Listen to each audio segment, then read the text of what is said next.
Welcome to our virtual home here at Princeton Public Library. We are really happy to have such a great crowd here tonight and as we host the author of Eleanor, a Life on its launch day. It's also a homecoming of sorts for the author, as you will find out, who spent many years here in Princeton. We had been looking forward to having him here in real life, and we hope that someday that it will be able to happen. Before we get started, I'll just do a few housekeeping items. Right now, you can see that the chat is open. Feel free to chat in there for a few more minutes, but we're going to close it down for the main portion of the talk, but we will open it again during the question and answer period. Speaking of asking questions, you can see that there's a function at the bottom of the screen that says Ask a Question. Feel free to pop your questions in there, and I'll come back on at the end and help moderate the question and answers. So as our guests are speaking, feel free to put your thoughts in there at any time. You can also go in and see what other people are asking and upvote the question so that it raises higher in the queue. Our partners tonight are Labyrinth Books, independent bookstore here in Princeton, New Jersey, that we're always happy to work with. And they are offering a 10% discount to anybody who wishes to order today with the code Michaelis added. And we also have book plates so that your copy will be signed. This would make a lovely gift during the holiday season. And I had put in the chat all the ways that you can order, and I will do that again. You can do it online by clicking the Purchase Eleanor link, or you can call the store or email them. And I think that is about it. If you're having any difficulties, just put it in the chat and let me know, and we will get you some technical help. My name is Janie Herman, and I am really happy to have everyone here tonight. As I said, I am the Public Programming Librarian at the Public Library. Our main author tonight, it's launch day for Eleanor, a Life, which is really great. We're pleased to have him here, is David Michaelis, who grew up in Cambridge, Massachusetts and Washington, D.C., was educated at Concord Academy and at Princeton University. He is the author of 6 books, including the national bestsellers N.C. Wyeth, which won the 1999 Ambassador Book Award for Biography, and Schultz and Peanuts, which was a National Book Critics Circle Best Recommended Book. His writing has appeared in Vanity Fair, American Heritage, Life, Reader's Digest, American Scholar, and Best American Essays. He lives in New York with his extended family and can be found online at his website, davidmichaelis.com. Tonight, he will be in conversation with somebody who, if you're local, needs very little introduction, historian Stanley Katz. Born in Chicago, Stan Katz studied British and American history at Harvard, where he also attended law school. He is President Emeritus of the American Council of Learned Societies. He has been a member of the Princeton University faculty since 1978 and was awarded the National Humanities Medal by President Barack Obama. On a personal level, he has served as the chair of Princeton Public Library's own Humanities Council for 6 or 7 years now. I'm losing track, Stan, when I bring you up. But for many years, Stan has been very deeply involved with the library, both in our Humanities Council and with our foundations and board. And basically, I'll bring Stan on now. Stan is a great friend to the library, and we feel so lucky to have him here tonight to be in conversation with an alum of the university. And so this is going to be a great conversation. I'm going to duck out and let these two take it away. Great. Thank you very much. And welcome, David. I hope everybody can see you. I can't see you at the moment, but I know you're there, so it's okay. We're going to chat for a few minutes before we let you in to ask questions. And let me follow up and really what Janie said and urge you to get hold of a copy of the book. It's really a wonderful book. It's a great read. And Eleanor Roosevelt is such a fascinating person. As I told David this morning, she has been my heroine for many, many years. And I was lucky enough to meet her on one occasion. David, actually, he'll tell you, has met her once too. I met her when I was an undergraduate at Harvard. My junior year was actually the year in which FDR had his, he was no longer alive, would have had his 50th reunion. But Mrs. FDR came, Eleanor Roosevelt came, and an intrepid friend of mine invited her to tea and invited me along. So I actually had tea with Eleanor Roosevelt. And as I told David this morning, the main thing that I'll never forget about that occasion was her smile. She had a beatific smile. And when she turned it on you, as she did, you would never forget it. And I certainly have never forgotten it. Now, I think what's most distinctive about the book is the insight into Eleanor Roosevelt as a person. She really comes alive in this book in a wonderful way. David obviously goes through all of the great events of her life. There were many of them. But I think what I most took away from the book was a much better sense of who she was as a person. And I think for many of you, that will be the great advantage of reading this. I should say, by the way, it's easy to read. It's beautifully written, and you will find it a pleasure as it goes along. So I wanted to start by asking David how this sort of unlikely person grew up to be the adult we all thought we knew if you're my age and you lived at the same time that she did. She, of course, had become such a force in public life. I read her newspaper column on a daily basis, and of course, many Americans did. But if you look, and by the way, one of the wonderful things about the book is the illustrations. There are terrific. There's this terrific series of photographs of Eleanor Roosevelt. And she was, of course, a very awkward young woman in some ways. But to me, what the greatest surprise was that when I look carefully at the early photographs, I realized that she was a very beautiful young woman. I had thought of her as a, I would guess, slightly ungainly adult, very distinctive, but not a woman I would have called beautiful by the time I met her. But she was a beautiful young woman. Could you say something about that? Did she seem to change? Well, everybody who met Eleanor Roosevelt felt that they were seeing a woman who had been unfairly photographed. And Eleanor was unphotogenic for a reason in certain aspects of her life, because she had learned self-presentation as a debutante, as a young woman who was taught to be stiff, who was taught to be formal, who literally, when having her photograph taken, held her head and upper body in an immobilized state so that she wouldn't spoil the photograph. And I think it wasn't until actually the 30s that her bodyguard and friend Earl Miller really taught her how to loosen up in front of a camera, how to have fun with a camera, and how to be photographed in a way that brought out what she had in spades when you saw her and when she was responding to you, which was a radiance that came from her eyes. Everyone commented, even her cousin Alice, rivalrous cousin Alice, always said that she had the most magnificent eyes and hair. Her hair blonde, especially as a young woman, very lush, mountains of blonde hair, and she had a smile that was absolutely dazzling and that took you in a way that made you feel that she was forever in your favor.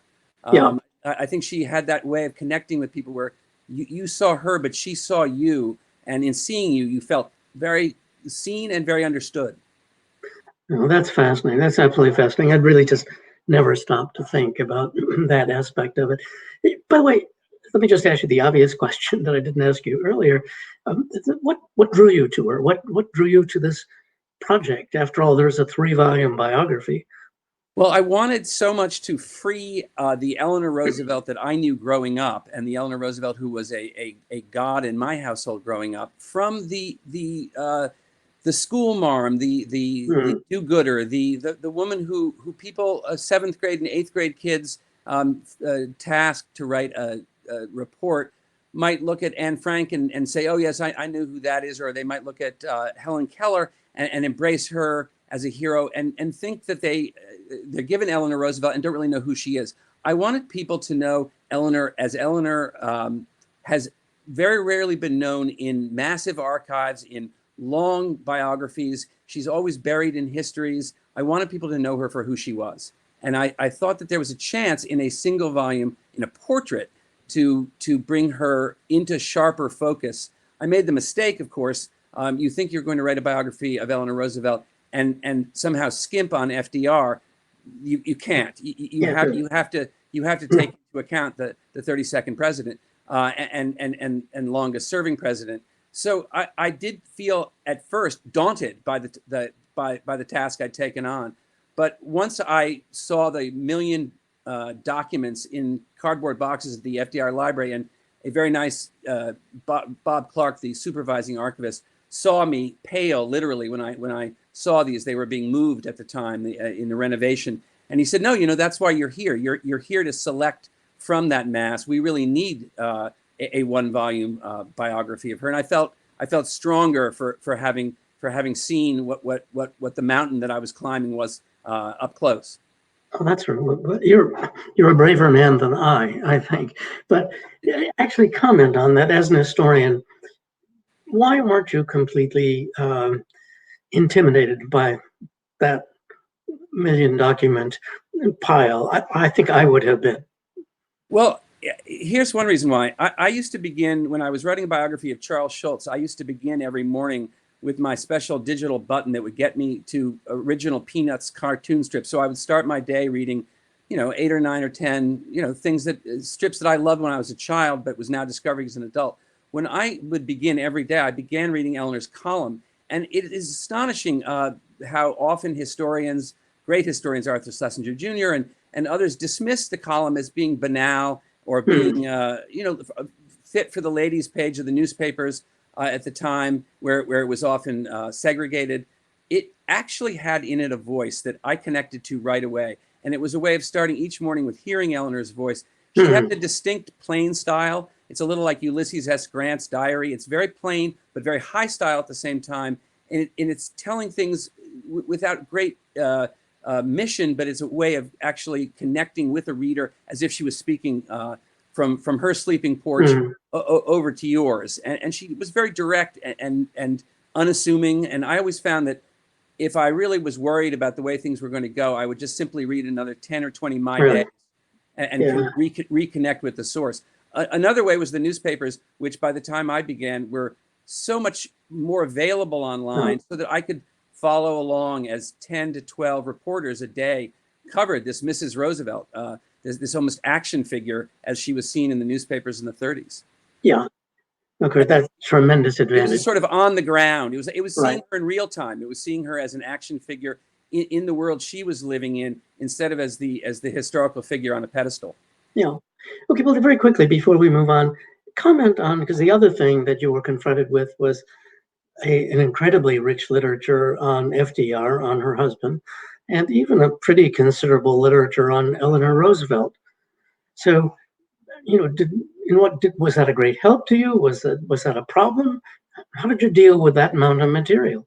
I tried to put it aside first and go and speak to people like Eleanor Seagraves, who was Eleanor and Franklin's first granddaughter, who was still alive and very evocative of her grandmother. But I didn't spend too much time on interviews with this one because I wanted to get as close as I could to Eleanor, which really meant coming back to the biographies, the existent biographies, after I had done some of my own legwork and my own field work. I found that each biography had a version of Eleanor that was very much of its time, as so often biographies. Joe Lash's biography is a feminist Eleanor, and to some extent Franklin's not victim, but very much in Franklin's shadow until, of course, she emerges in Volume 2. And Blanche Wiesencook's wonderful Eleanor, who finally has passion, who finally is given the private life that she indeed had, and for real. But I lost track of the story in Blanche's. I always found that when I got back to my own story through my day, through daily newspapers, through Eleanor's diaries, which I was able to decipher, I discovered I had a knack for her handwriting, which is atrocious. There were certain people at the library too who could read, were sort of specialists in reading Eleanor's handwriting. And I think once you get back to the letters, particularly in her relationship, for instance, with Lorena Hickok, you're hearing directly from her in a way that's extremely intimate. And I found that I always found it reassuring to find my way back into her original material. Okay, well, you've opened up the subject now, because the next thing I wanted to ask you was about Eleanor Roosevelt's relations with women. Now, that's something that emerged relatively late in the scholarship on her, and I think it's partly a function of changes in public acceptance over the past couple of decades. It may not be completely familiar to this audience, so tell us something about her emerging relationships with women. Lorena Hickok's is obviously the most important. Absolutely, and I think it's the first time you really see Eleanor emerge as a woman in love, a woman who's searching for intimacy. And I think with Lorena Hickok, who was the Associated Press's star reporter, Eleanor had met her on the campaign trail. Eleanor was deeply ambivalent about becoming a first lady in a traditional sense. She had by then emerged as a politician in New York State politics. She was a school teacher at Todd Hunter School. She was looking for ways to recreate the job of First Lady in a way that was going to be natural to her. And at the same time, during the campaign, she had fallen in love. She had fallen in love with Lorena Hickok. The first day in the White House, she looked down at a ring on her finger that Lorena had given her, and it sort of gave her the strength to go on during a very complicated day in which America itself was in desperate need of new leadership. FDR had just taken over from Hoover, who had bungled the banking crisis. The entire nation was paused and holding its breath to see what would happen. And right in the middle of that, the First Lady is in love. She was in love and deeply taking deep comfort and security from her connection to Lorena Hickok, and expressing herself to her in a way that I felt could be herself. I think that one thing that defined Eleanor in Love was an ability to be exactly who she was without any fear of shame and without any fear of being rejected. And I think Lorena, who was deeply in love with Eleanor, it was a first truly reciprocal relationship outside of her own marriage, which had begun to some extent in reciprocity, but had foundered through the events of the Roosevelts' lives. Yeah. Eleanor, I think, never stopped looking for a connection, an intimate connection with a person she always referred to as my one and only. And that person changed through her life. It could be a man, it could be a woman. She wanted always to be focused on one person whom she could love wholeheartedly and who would love her back. And that changed. The relationship with Lorena Hickok lasted in its greatest intensity up till about 1937. So really only about 4 or 5 years. And toward the end of her life, Eleanor fell in love after FDR's death, fell in love with her doctor, a man. Yeah. So all through Eleanor's life, it's very hard for me to say that she would be identified or labeled by today's standards as gay or as lesbian as a label. I think she would not have shied in any way from saying, yes, I deeply love women. It is a woman whom I am now in love with, when it was Lorena Hickok. Yeah. But now, again, you've mentioned something that fascinated me. I didn't know much about her doctor and at the end of her life. Say something about that. I think this will come as a surprise to a lot of people. Well, Eleanor had, in 1946, she began her life after Franklin, and it was with some trepidation, I think, that she took the call from Harry Truman, who had asked her now to fulfill FDR's greatest wish during the war, which was for a United Nations, for an organization that would form in order to ensure, with the nations of the world gathering within it, that no such cataclysm as the Second World War would ever happen again. And Eleanor was being summoned by Truman to be the first U.S. representative after the UN Charter in San Francisco to London. And she was great success in London. And she was further tasked, of course, with becoming the chairman of the commission that would create an international document, the International Declaration of Human Rights. On her way to Geneva for the very first meeting, she was accompanied by a man who was her doctor. David Gurevich was an emigre who was a polio specialist. He was a pioneer in physical therapy. And she had met through Joe Lash's wife, Truda Lash, who was a friend of David Gurevich's, and she had asked David to be her doctor.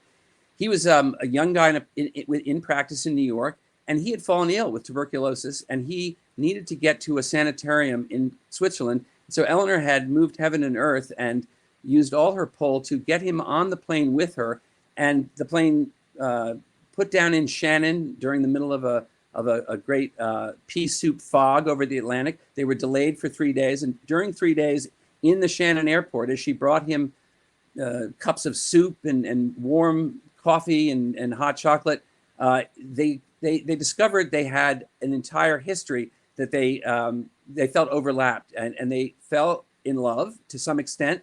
in as much as they were 18 years separated, and David was married. Yeah. But there was a great deal of intimacy that came from this very first falling in friendship love, a very deep romantic kind of friendship that it blossomed for Eleanor. She declared him the love of her life in letters that followed, and as she chaired the commission on the Universal Declaration of Human Rights, it was always with David in mind that she sort of ended her days and went back, just as she had with Lorena Hickok in the White House. It was a way of anchoring and grounding her in this great global work she was doing.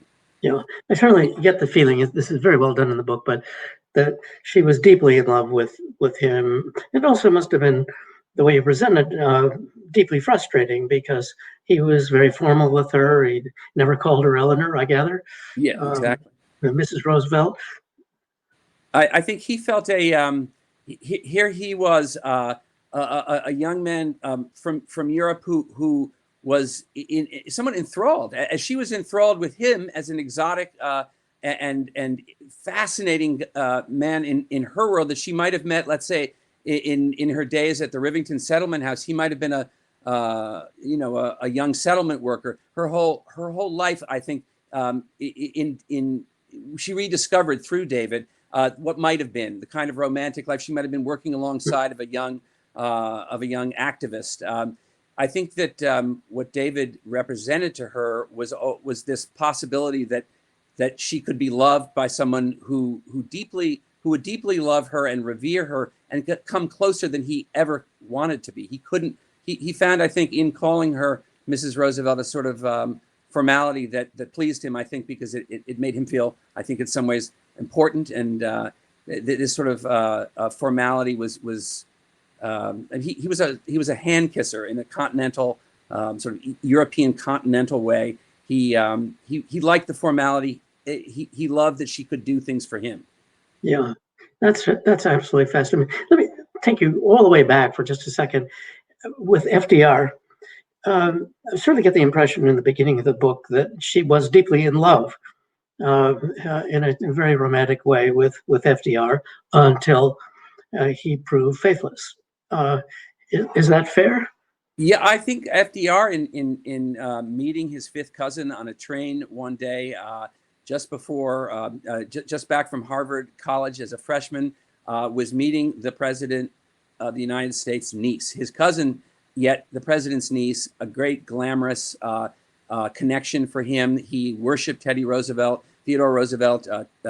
Cousin Ted was his hero. And in every way that Franklin emulated Cousin Ted, he really followed him footstep for footstep from that moment on through his career. And marrying his niece, falling in love with and marrying his niece was very much part of that, I think. Yeah. And I think it was authentic. Their early connection was authentic, but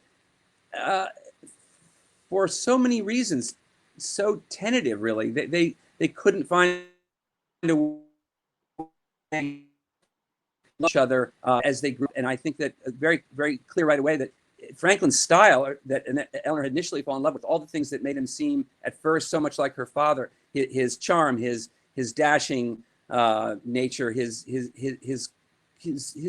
ability to sort of seduce her and bring her out of her own sort of sadness and dark moods and melancholy, was, by the time they were in their later 20s with children and with Franklin's career taking off as Assistant Secretary of the Navy in Washington, she was overwhelmed by how distant he seemed and how unattached he was to her, how uninterested. And finally, as she was pregnant a fourth time and realized she needed a social secretary, Lucy Mercer, this young woman who's known to her aunt, came to work for her. Franklin fell in love with Lucy Mercer, and Eleanor, of course, discovered famously through letters that were revealed that revealed that she had lost him permanently, it turned out. But their partnership, which was a given for both of them, really became strengthened not so much in the aftermath of Lucy Mercer, but by polio and by the world that polio brought to them, which was a parallel a world of parallel lives, in a world of adjoining, strengthened colonies and the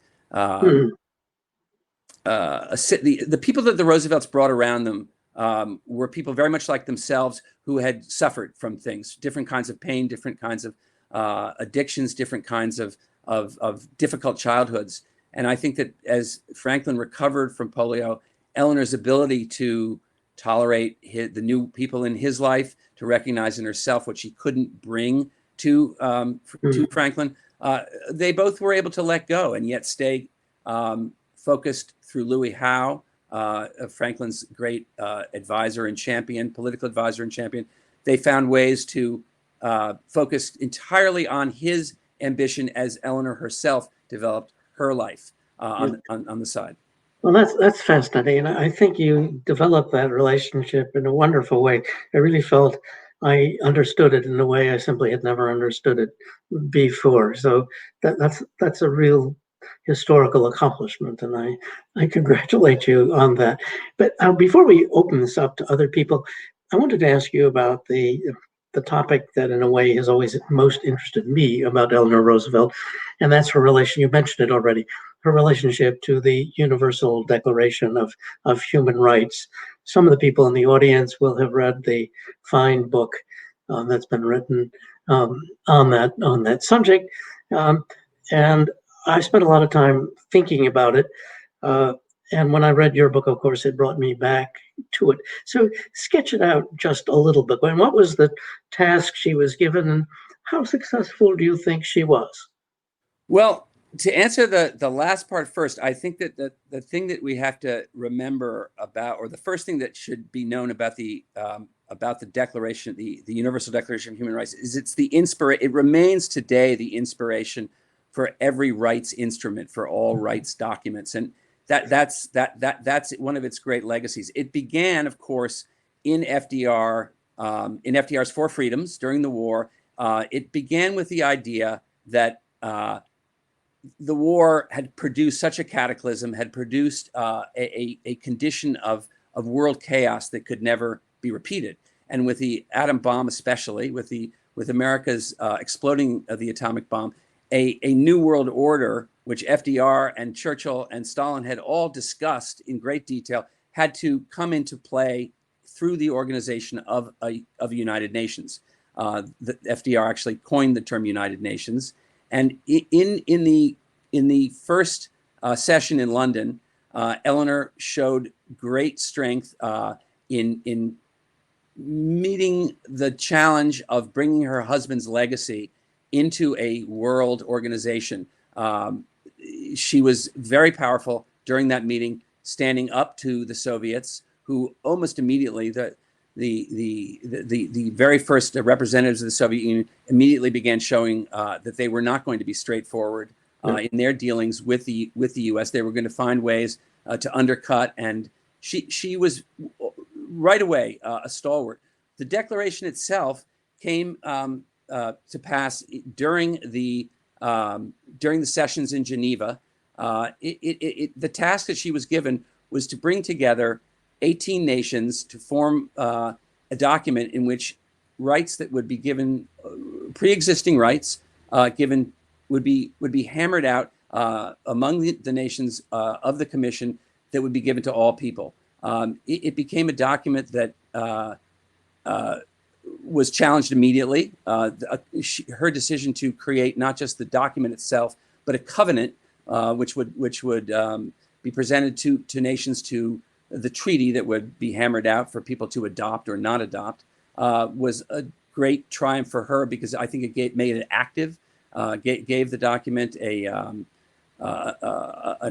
action that would not have been there otherwise. She, in using modern rights in this Universal Declaration, she created the modern rights movement. I mean, I think that where people talk today about rights, this is the document that they start with. This is the document that is a founding document for that, and it inspired a new form of activism. It inspired, it helped bring totalitarian nations at the time into question, and we question regimes, the Soviet Union certainly.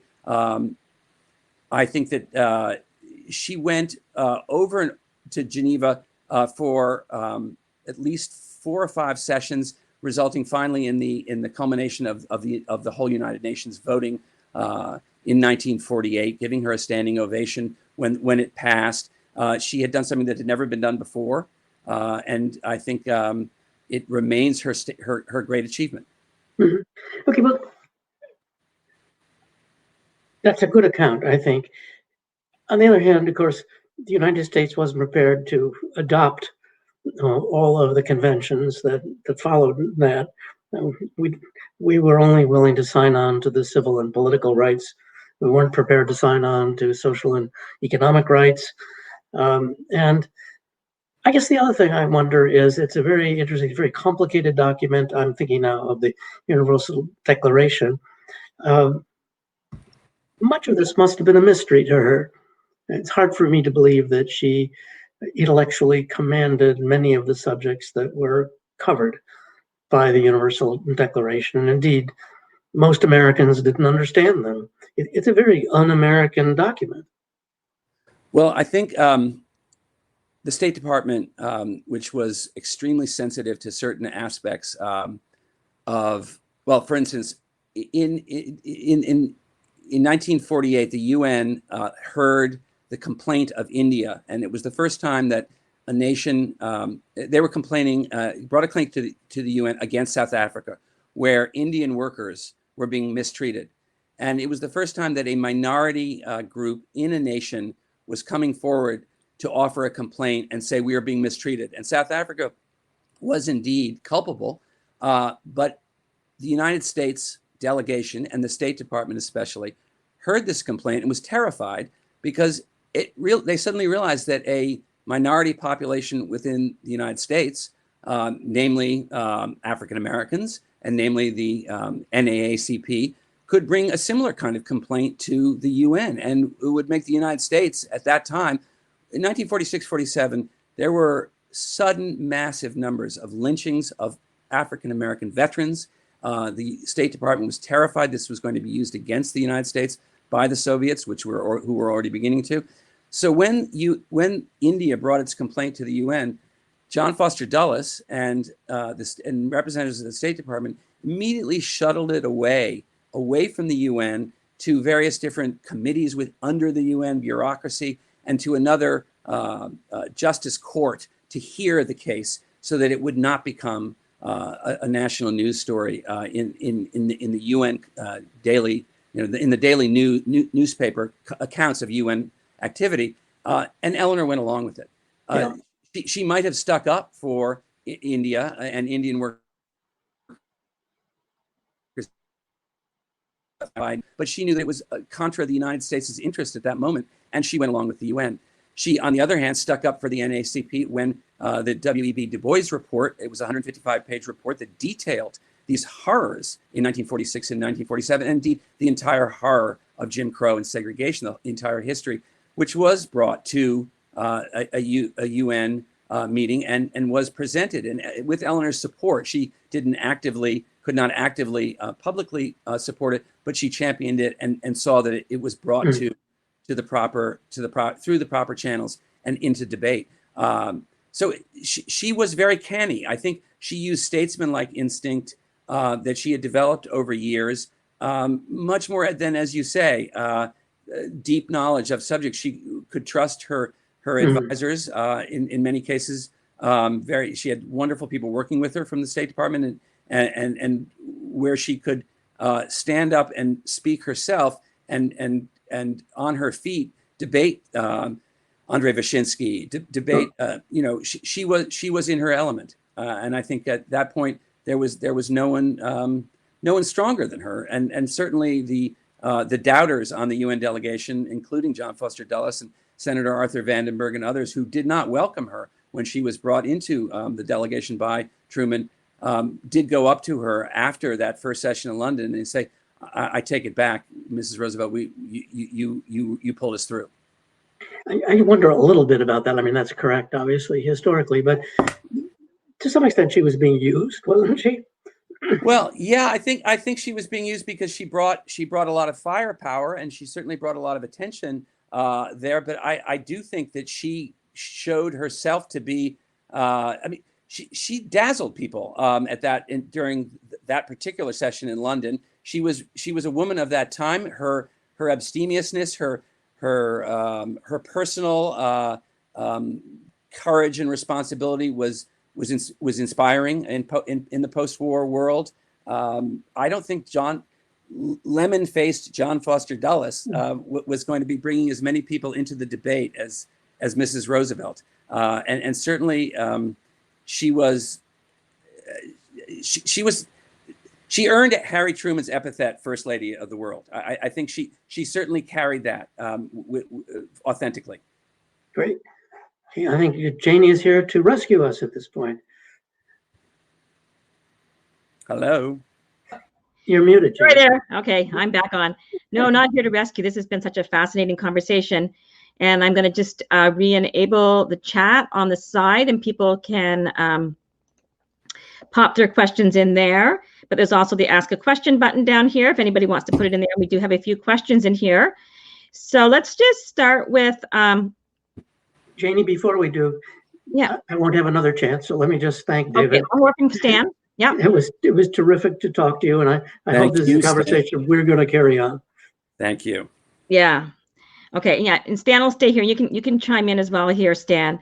So the one with the most upvotes says, although Eleanor and Frances Perkins shared interests and goals, they seem to have had little relationship. What might explain this?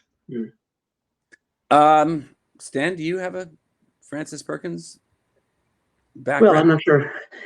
There were such different kinds of people. And after all, Frances Perkins was a sort of social professional in a way that Eleanor Roosevelt never was. They had socially absolutely nothing in common. And I guess it would have surprised me if they had been able to find a way to come together, but you know them at this point better than I do, David. Well, I was going to say, I think Frances Perkins is just enough older than Eleanor to be the senior partner at first. In other words, when Eleanor was still struggling with having children and being a mother and still living in the shadow of her husband's career, Frances Perkins had taken some of the horrors of the time of the Triangle Shirtwaist Factory and begun to put into actual and put into activism some of the reforms that Al Smith and through Frances Perkins, Frances Perkins through Al Smith brought to those issues, including the bar on the door handle that will let you out of a movie theater. Right. That's Frances Perkins and Al Smith after the Triangle Shirtwaist Factory. She was FDR's Secretary of Labor and would have been without Eleanor's support, although Eleanor did support it. It was often thought that Eleanor had somehow smoothed that along, but Frances Perkins was the authentic choice of FDR. She was a great reformer that FDR knew he could count on. And I was going to say, I think one of the great differences between them is that in a cabinet meeting, Frances Perkins was in a room with all men. She was the only female cabinet member and was a woman in a man's world. Eleanor had the unusual and really sui generis position always of being allowed to be herself. She did not have to be a man in a man's world. She could be the First Lady. She could be Eleanor Roosevelt. And by redefining the First Lady as something else, she always could be that version. Whereas Frances Perkins, I think, was working within the restrictions of the man's world that had admitted the token woman. And she was also, after all, a thoroughgoing professional herself. She'd come up the hard way, and she was all business, I think. Yep, absolutely. Okay, great. So someone wants to know, is it true that the KKK put a bounty on Eleanor Roosevelt's head, and would she be considered a social justice warrior before her time? Yes, in the I'm going to say 1954, but I'm not sure I have my exact date right. Eleanor was expected at a workshop at the Highland something or other festival in Tennessee, and in accepting the invitation publicly, she was challenging a rumor that the Ku Klux Klan was going to oppose this somehow. And as soon as she accepted it formally, it became officially known that the Klan did have a bounty on her head.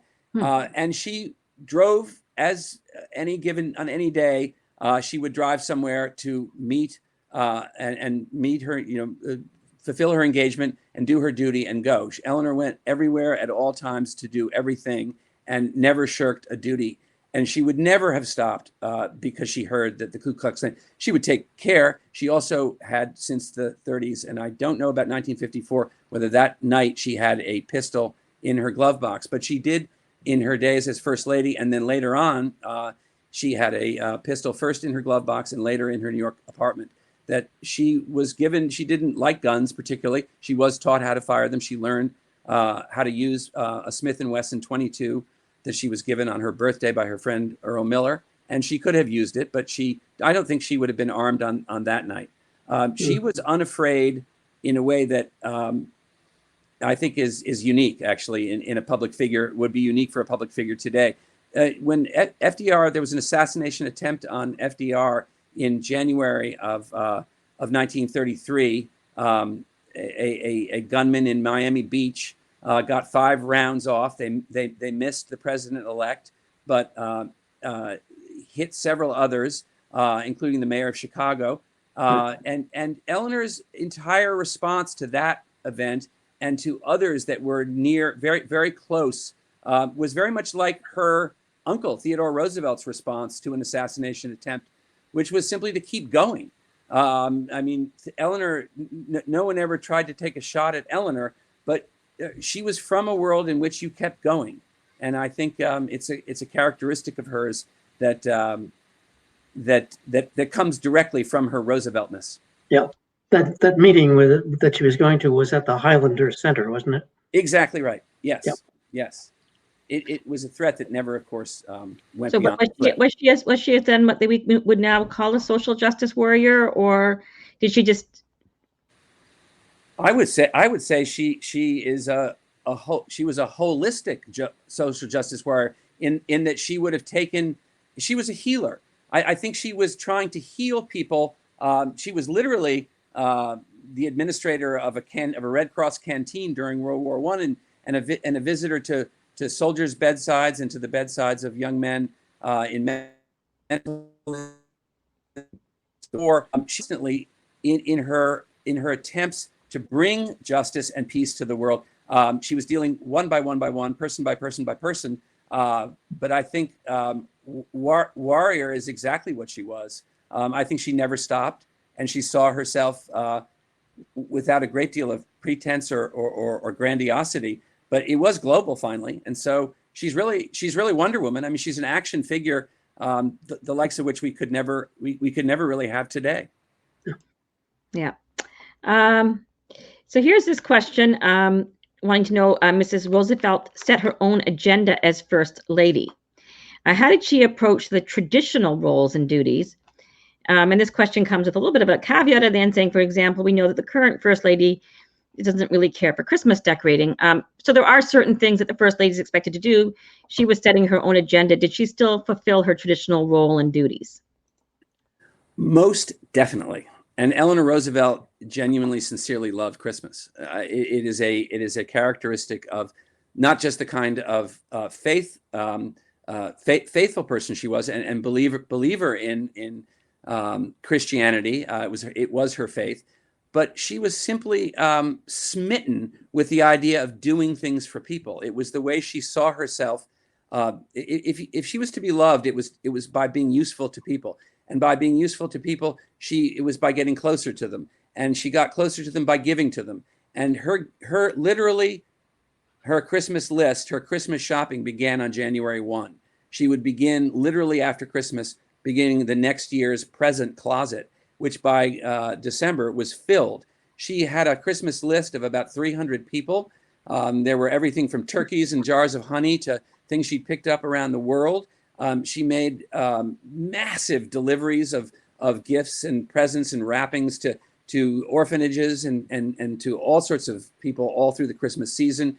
The White House itself was decorated very traditionally during the Roosevelt years, and Franklin Roosevelt absolutely adored Christmas himself and had maintained a tradition all through their years of reading Dickens's sort of abridged version of Dickens's Christmas Carol, and loved doing the parts of the ghosts of Christmas past, present, and future. The Roosevelts were a sort of Frank Capra movie of Christmas as the season went on, and very movingly when Churchill came after Pearl Harbor and spent Christmas, the incredibly scary Christmas of 1941, where really no one knew what was going to happen to America, to the Allies. What was Hitler, who seemed to have the strongest, most powerful army the world had ever seen? Was he going to overrun England? Was the island nation going to give way to the Nazi invader? Were we going to be able to maintain our independence? Would Nazis get to, there was talk of Nazis landing on North Carolina beaches and so forth.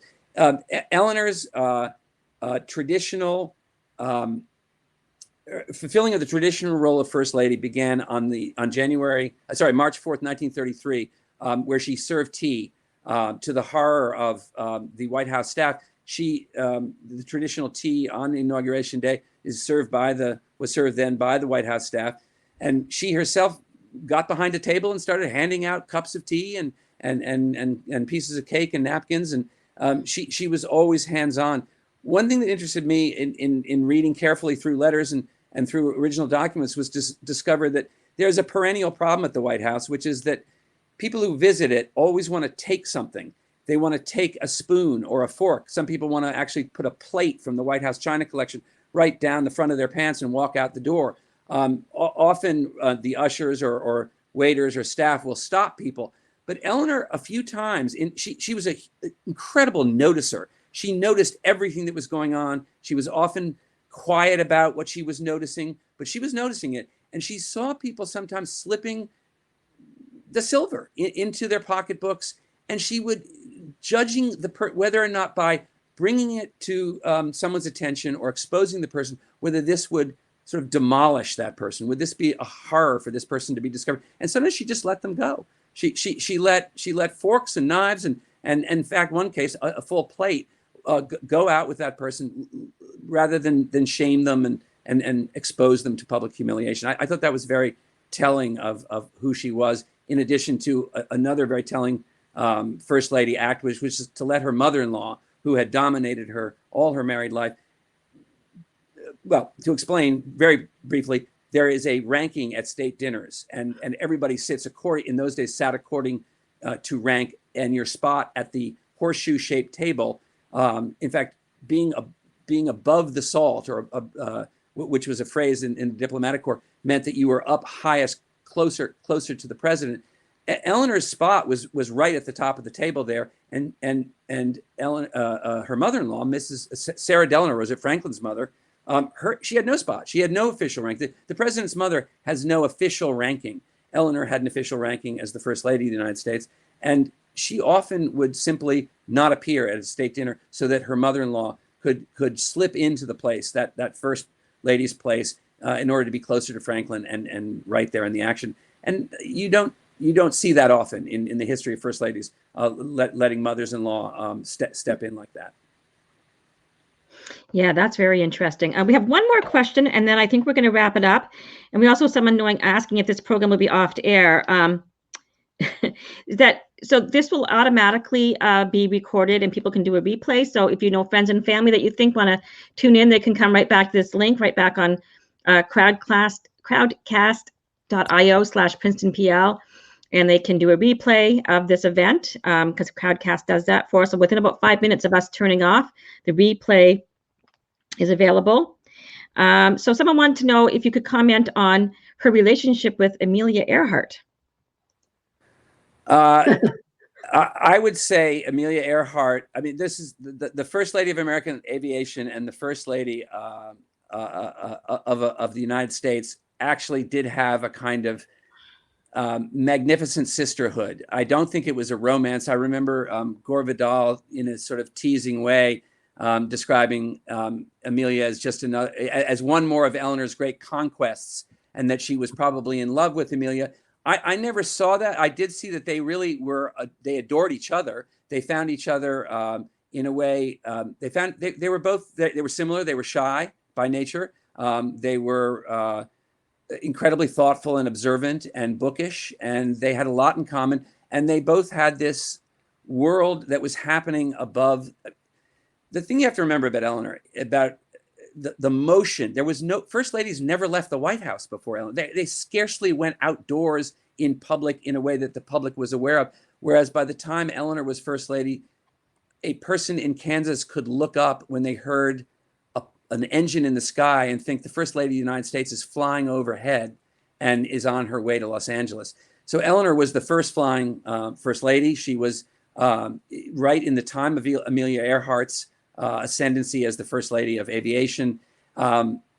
They flew together one famous night over Washington. They left the White House in their evening clothes. Amelia Earhart's plane was parked at an airfield in I believe, I think it was Baltimore, or maybe it was even at National Airport, or what became National Airport. And they went up in the plane, and she let Eleanor take the controls, and they flew with the White House and all of Washington spread out and twinkling below them.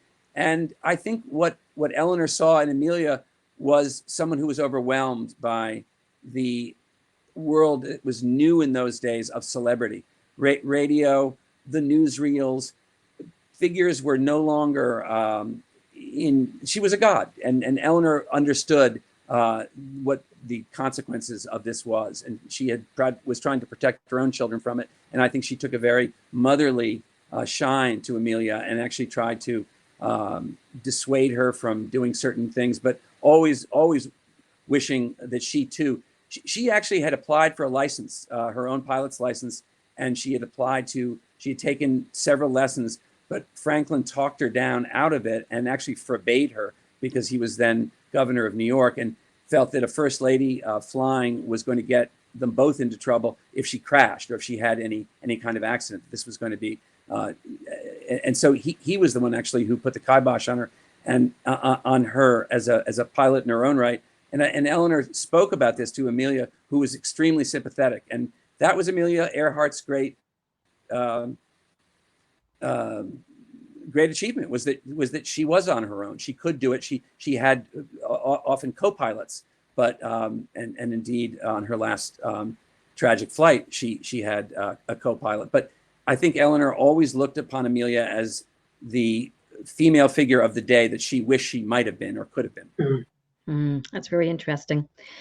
Well, this has been so fascinating in so many ways. Really, and such a joy to have both of you here with us tonight to talk about this. And again, I want to remind everybody, not only can you get a 10% discount from Labyrinth Books, but there is also signed book plates that will be in your copy. So it'll be a signed copy. And there's the link there to order. And I had the information up earlier, but I'll put it up again just in case we need it. How to contact the store. Oopsie. There we go. Oh, it's not letting me send it because I've already sent it once. But basically, you can call Labyrinth Books or do orders.labyrinth@gmail.com and order the book and just mention this event for your discount. Or there's a code when you go on. Just enter the author's last name and you'll get your discount. And we really do want to support our local independent bookstore. It is so important in these times. And I think anybody who lives in Princeton knows that we would be lost without having Labyrinth Books there in our midst. So thank you, everybody, for tuning in. Thank you for your support of the library. Thank you for your support of reading and books. And thank you, Stan, for being a wonderful Stanley. Thank you, David, for allowing us to be your host on launch day. What a privilege it was. Yep. And we wish you all the best as you continue your virtual tour. And is it kind of weird doing your tour from your study? Well, it's a little like tumbling out through the back of the wardrobe from Narnia. I feel as if I've just met Professor Katz at the lamppost outside the Narnia library, and now I'm going to go back through the wardrobe and suddenly arrive back tumbling in my room, and it's going to be nighttime. And wait, what happened in Narnia? Yeah, I mean, I don't know. People we were talking earlier. So Professor Katz and David, their time on campus overlapped by a year, but they never actually got to meet on campus. So this is quite great that we could bring them together at last here in this way. At last. Great. It's been a pleasure. Thank you so much. Okay, so signing off, everybody. And this is the awkward part where we all just wave goodbye and suddenly disappear, as you said, through the looking glass. We'll see everybody again next time. Thank you.